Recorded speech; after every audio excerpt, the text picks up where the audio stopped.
the atmosphere was a post-war atmosphere, huh?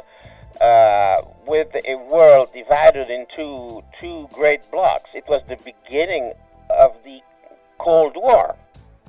1950 was the beginning of the Cold War. When I was in the States in 1951, there was the Korean War.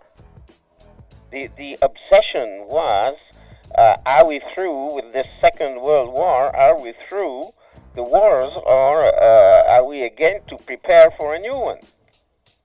And of course, the whole Europe has to be rebuilt. Japan had to be rebuilt. Everything had to be rebuilt, and we had to start again from scratch. And the ideas were not as open and as flexible as today.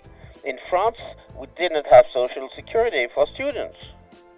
The fact of having students from foreign lands was something extraordinary.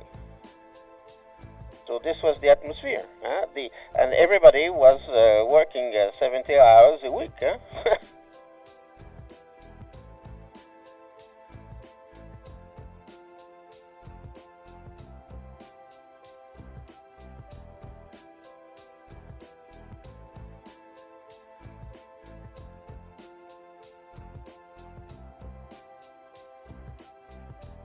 The atmosphere was something must be done if we want to avoid new terrible wars in Europe. It was mainly European. If we want, there was no question of Aiesec in Asia, no question of Aiesec in the United States, and so on. It was absolutely European. Going by train to Stockholm through Berlin. Berlin was just like a heap of ruins. A heap of ruins.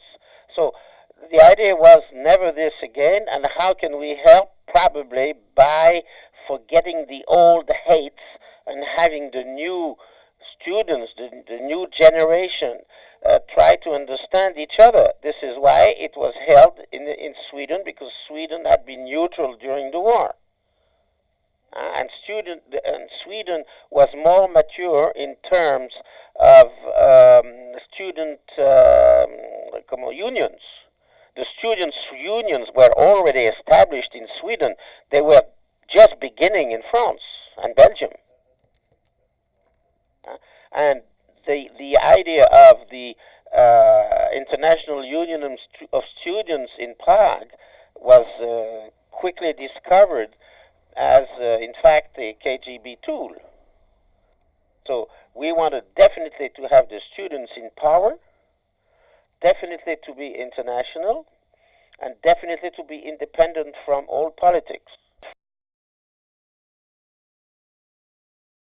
In these days, my thoughts go back to the time when I had the chance to meet students around Bengt Sjöstrand from Sweden and Georges Oplin from France, the two first presidents of Aiesec.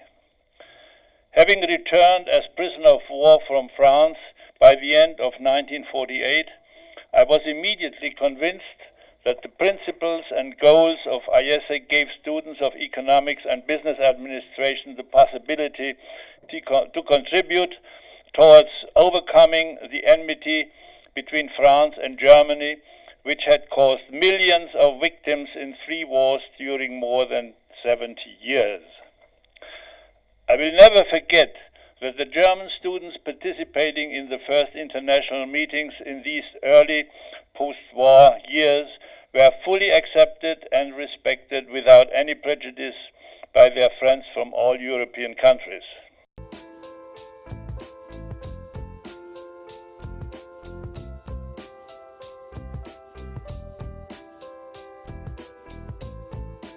Through all those efforts and goodwill along the years, a good proportion of our dream has come true. I can testify the world today is better than it was. We have to think and recognize it positively. But we know the job is not finished, and it is our enthusiasm to reach a new step, and it is your pride, it is to relate to the next for a change for the better. As a matter of fact, you are heirs of this journey for success, which has mobilized several generations, serving Aiesec and ensuring its growth as an original vision for international understanding, a dedication to peace as a recognized value for the world.